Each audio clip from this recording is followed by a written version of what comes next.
اتنی مخلوق ہے، ان کی حرکات کا فیصلہ کون کر رہا ہے؟ وہی عظیم قدرت رکھنے والا، وہی عظیم علم رکھنے والا۔ تو جب اس ذات مقدس کو، اس وحدہ لا شریک کی عظمت کو، اس کی صفات میں غور کر کے جانتے ہیں تو سپردگی پائی جاتی ہے کہ بھئی سب کچھ اللہ دے حوالے کر دو، کیونکہ وہ زبردست ہے، اور پھر وہ ہمارا دشمن بھی نہیں ہے، وہ ظالم بھی نہیں ہے، وہ علیم اور حکیم ہے، مہربان ہے، لطیف ہے، کریم ہے۔ تو وہ جو بھی فیصلہ فرمائے گا بس وہ ٹھیک ہے۔ جیسے ڈاکٹر اگر علاج کرتا ہے تو بعض اوقات آپریشن کے بعد تکلیف بھی ہوتی ہے،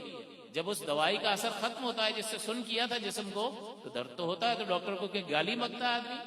شکوہ شکایت کرتا ہے، تعریف کر رہا ہوتا ہے ڈاکٹر صاحب آپ کی مہربانی، آپ نے جو کامیاب آپریشن کیا، بڑا زبردست، میرا معاملہ سیٹ ہو جائے گا انشاءاللہ، امید ہے مجھے، لیکن اس وقت تھوڑی مجھے تکلیف ہے، کچھ بھی نہیں کہہ رہا ہوتا۔ لیکن اللہ تعالیٰ کے فیصلے کے نتیجے میں اگر اس کو کوئی تکلیف پہنچتی ہے تو چونکہ اللہ کو جانتا ہی نہیں ہے تو عام لوگوں جیسا سلوک کرتا ہے اللہ تعالیٰ کے ساتھ،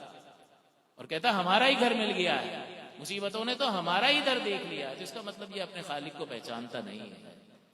تو اس لیے سمجھنے کی ضرورت ہے کہ جو لازم اور ضروری علم ہے وہ جب تک عالم کی صحبت میں بیٹھ کر باقاعدگی کے ساتھ نہیں سیکھے گا، وہ اس لازم ذمہ داری کو پورا نہیں کر سکتا ہے جو اس نبی رحمت صلی اللہ علیہ وسلم کے ذریعے سے ہم پر، ہمارے کندھوں پر رکھی گئی ہے۔ تو سب سے پہلے اپنی ترجیحات کو متعین کریں، اپنا عقیدہ سیکھیں، سمجھیں، عالم سے سیکھیں، اپنی عبادات کو سمجھیں، سیکھیں، تاکہ بعد میں پچھتاوا نہ ہو کہ میں یہ غلطی کر رہا تھا جس کی وجہ سے فساد ہو جاتا ہے عبادت میں، مجھے تو پتا ہی نہیں تھا۔ تو یہ عذر نہیں ہوگا مجھے پتا نہیں تھا، بھائی سیکھا کیوں نہیں تھا؟ اسی طرح معاملات، جب ہم ڈیلنگ کرتے ہیں، دو کے درمیان کوئی ڈیلنگ ہوتی ہے، اس کو معاملہ کہتے ہیں۔ نکاح، طلاق، نفقہ، وراثت، کاروبار، پارٹنرشپ، کرائے پر چیزیں لینا دینا، اجارہ، یہ سب معاملہ ہے، اس کو سب سیکھ کر کرنا پڑے گا۔ اور اصلاح احوال قلب کا معاملہ، کہ قلب کی اصلاح لازم اور ضروری ہے۔ اس کے بعد یہ فرض کفایہ عبادت جو ہے، یعنی علم کو آگے بڑھانا، یہ فرض کفایہ ہے، عالم اس کو کرے گا، آگے بڑھائے گا۔ لیکن جب اسی علاقے میں اگر بہت سارے عالم ہوں تو کوئی بھی ایک جواب دے دے تو سب کی ذمہ داری پوری ہو جاتی ہے۔ اگر آپ نے مجھ سے کچھ پوچھا، میری مصروفیت تھی، میں نے آپ کو جواب نہیں دیا، لیکن علاقے میں دیگر علماء بھی ہیں، آپ نے مجھے چھوڑا، کسی اور سے پوچھ لیا، تو میں پابند نہیں ہوں آپ کو جواب دینے کا، اس لیے کہ دوسرے بھی ہیں، لہٰذا یہ فرض کفایہ ہی رہے گا۔ لیکن اگر اس علاقے میں یا شہر میں ایک ہی عالم ہو تو پھر اس پر یہ فرض عین ہو جاتا ہے کہ وہ جواب دے گا، اور فرض عین کا ترک حرام ہوتا ہے، اور حرام کا ارتکاب گناہ کبیرہ ہے۔ تو جب کوئی شخص اکیلا ہوگا جہاں پر، جس مقام پر، اور وہی اصلاح کر سکتا ہوگا، تو اس کے لیے تبلیغ کرنا اور چیزوں کو درست کرنا لازم اور ضروری اور فرض ہوگا۔ نبی اکرم صلی اللہ علیہ وسلم نے فرمایا جب تم میں سے کوئی شخص کسی برائی کو دیکھے تو چاہیے کہ اپنے ہاتھ سے روک دے، یعنی طاقت سے روک دے۔ فَإِن لَّمْ يَسْتَطِعْ فَبِلِسَانِهِ، اگر اس کی استطاعت نہیں ہے تو اپنی زبان سے روک دے، اور اگر اس کی بھی طاقت نہیں ہے تو اپنے دل میں کم سے کم برا جانے۔ تو دن میں کئی بار ہم بہت ساری چیزوں کو دیکھ رہے ہوتے ہیں اور یہ حدیث ہماری طرف متوجہ ہوتی ہے، اور بہت سارے موقع ایسے آتے ہیں کہ جہاں پر ہمیں قوت نافذہ ہمارے پاس ہوتی ہے، لہٰذا گھر کے سربراہ پر یہ ذمہ داری عائد ہوگی کہ وہی گھر والوں کو سمجھا سکتا ہے، تو ایک ہی ہے گھر کے اندر، لہٰذا فرض عین ہے اس پر کہ وہ اپنی زوجہ کو بھی سمجھائے گا اور نافرمانی اللہ کی نہیں ہونے دے گا، اور اپنی اولاد کو بھی سمجھائے گا۔ اور اگر ایسا نہیں کرے گا تو فرض کا تارک بنے گا، اور ظاہر سی بات ہے کہ وہ گناہ ہے۔ ہم بہت ساری چیزیں کر رہے ہوتے ہیں اور ہمیں احساس نہیں ہوتا کہ ہم گناہ کے مرتکب ہو رہے ہیں، اور ہم کہتے ہیں پتہ نہیں کون سی غلطی ہو گئی، پتہ نہیں کون سی غلطی ہو گئی۔ تو ذرا سیکھنے کی ضرورت ہے کہ بعض اوقات تو گناہوں کی طرف توجہ ہی نہیں ہوتی ہے۔ تو سب سے پہلی ترجیح متعین کریں کہ جو ضروری ہے اس پر اپنا وقت صرف کریں، ادھر ادھر کاموں میں وقت نہ لگائیں، ورنہ اللہ کی بارگاہ میں جواب طلبی ہوگی تو پھر کس طرح سے جواب دے گا آدمی؟ موت سخت ہو جائے گی، قبر وحشت کا مقام ہے، کوئی پلٹ کر پوچھنے والا نہیں ہوتا، کوئی سورہ فاتحہ پڑھ کر ایصال کرنے والا نہیں ہوتا۔ آج ہم کتنوں کو یاد کر لیتے ہیں، کیا اس حقیقت سے ہم آگاہ نہیں ہیں؟ لیکن ہم اپنے آپ کو بھولے ہوئے ہیں کہ بس ہم نے یہ سمجھ لیا ہے کہ مرا نہیں کہ گیا جنت میں، اللہ کرے ایسا ہی ہو، لیکن یہ کوئی کھیل تماشا تو نہیں ہے نا یہ زندگی۔ اسی زندگی کی بنیاد پر آخرت میں معاملات ہوں گے، جیسا کہ میں نے عرض کیا کہ ہنستے مسکراتے چہرے ہوں گے،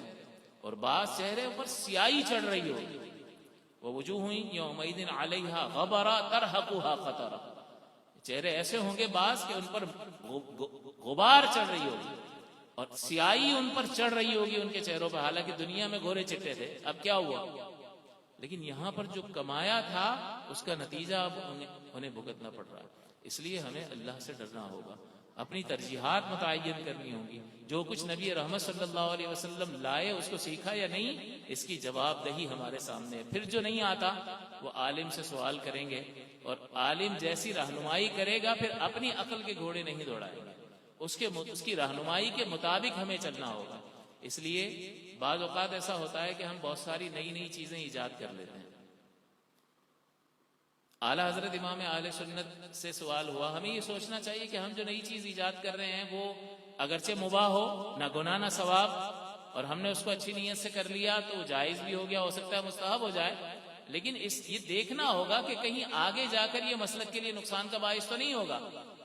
تو کیا عوام کی ذہنی سطح اس درجے کی ہوتی ہے کہ وہ یہ نتیجہ مرتب کر سکے؟ بلکہ ہونا یہ چاہیے کہ کوئی بھی نئی چیز، نیا کام جب ہم کرنے لگیں تو ہمیں جو ہم نے پہلے نہ دیکھا ہو تو ہمیں اسے ایجاد نہیں کرنا چاہیے، بلکہ عالم سے، مفتی سے رجوع کرنا چاہیے، جو صاحب الرائے ہو، زیرک ہو، وہ جانتا ہو، وہ مستقبل میں جھانک کر دیکھ سکتا ہو اور آپ کو بتا سکتا ہو کہ آگے آنے والے زمانے میں مسلک ہی کو اس کا نقصان پہنچے گا، اگرچہ فی نفسی اس وقت یہ مباح ہے، لہٰذا اس کو اختیار نہ کریں۔ قرآن عظیم اس بات کی گواہی دیتا ہے کہ عیسائیوں نے اور بنی اسرائیلیوں نے جب ان کے نیک لوگوں کا انتقال ہوا تو محبت میں اپنے باپ دادوں کے مجسمے بنا لیے، اس لیے کہ وہ بہت نیک لوگ تھے اور ان کی یاد آتی تھی تو رہا نہیں جاتا تھا، تو انہوں نے مجسمے اس نیت سے بنا لیے کہ ہم ان کی زیارت کر لیں گے، ہمارا دل ٹھنڈا ہو جائے گا، بس اس نیت سے۔ تو بظاہر یہ ایک اچھی نیت تھی، اللہ تعالیٰ نے قرآن عظیم میں فرمایا اس کو بدعت قرار دیا، لیکن یہ حسن نیت کے ساتھ کی گئی تھی کہ نیک لوگوں کی زیارت چلو اس بہانے ہو جائے گی۔ تو اس وقت مجسمہ بنانے کی ممانعت نہیں تھی، انہوں نے بنایا، لیکن جیسے ہی جنریشن گیپ آیا وہ بت پرستی میں تبدیل ہو گیا۔ تو اب ابتدا اس کی اچھی تھی، لیکن آگے جا کر کیا انجام ہوا، اور پھر ان کو اسلام کی طرف مائل کرنا کتنا دشوار ہوا کہ آج تک جو ہے یہ بت پرستی چل رہی ہے یا نہیں چل رہی۔ تو ابتدا اس کی اچھی تھی، لیکن آگے وہ ضرر کا باعث تھی، اور عوام الناس نے شروع کیا۔ مزاروں کا حال دیکھ لیں، مزارات جو ہیں اولیاء کرام کی عظمت کے پیش نظر، علماء کی عظمت کے پیش نظر یہ کہا گیا کہ ان کی قبروں کا کچھ مختلف ہونا لازم اور ضروری ہے، عوامی قبروں سے، عام لوگوں کی قبروں سے علماء اور اولیاء کی قبریں مختلف نظر آنی چاہیے، لہٰذا ان کو پکا بھی بنایا گیا اور ان پر ایک آدھ چادر بھی ڈال دی گئی، تاکہ جس پر چادر نہیں ہے وہ سمجھ لو عام آدمی ہے، اور جس پر ہے وہ اللہ کا کوئی مقرب بندہ ہے، اور خلق گواہی دیتی ہے، آواز خلق کو نقارہ خدا سمجھو۔ غوث اعظم اللہ کے ولی تھے، آپ کو کیسے پتا چلا؟ خلق نے بتایا نا، یہ رپورٹ ہوتا ہوا آیا نا کہ حضور غوث الاعظم رضی اللہ تعالیٰ عنہ نے جو زندگی گزاری ہے، سب سے پہلے علم میں ساری زندگی گزار دی، 50 سال تک علم حاصل کرتے رہے، پھر کہیں جا کے شادی کی، اور 33 برس تک پڑھاتے رہے،